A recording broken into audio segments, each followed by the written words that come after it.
Hello, I'm Amar Rao, an Associate Professor of Finance at BML Munjal University. Today I'm excited to share insights from one of my recent research papers titled The Domino's Effect, analyzing the impact of Silicon Valley Bank fall on top equity indices around the world, published in Finance Research Letters.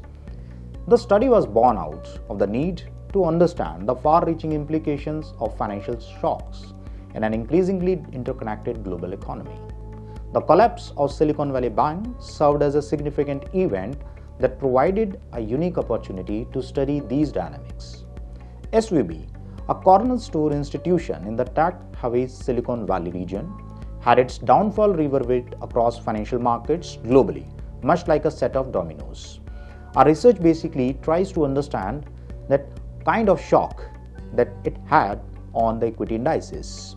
And because we wanted to understand how it impacts the market in different regions, particularly those heavily invested in technology responded to the shock.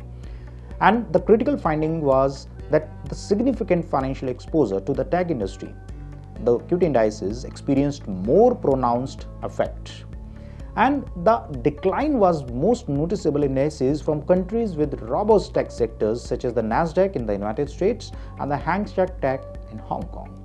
Further, we also revealed that the SVB collapse was not limited to direct financial linkages but also included psychological and behavioral components, as investor sentiment and confidence were severely shaken. So the research has important implications for policymakers because we need a stronger regulatory framework that can prevent the rapid spread of financial distress across borders, and especially for the investors.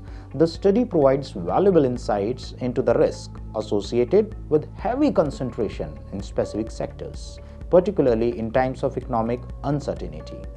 It is important to develop strategies to mitigate these risks, and I hope this research will aid in developing more resilient financial systems. Thank you.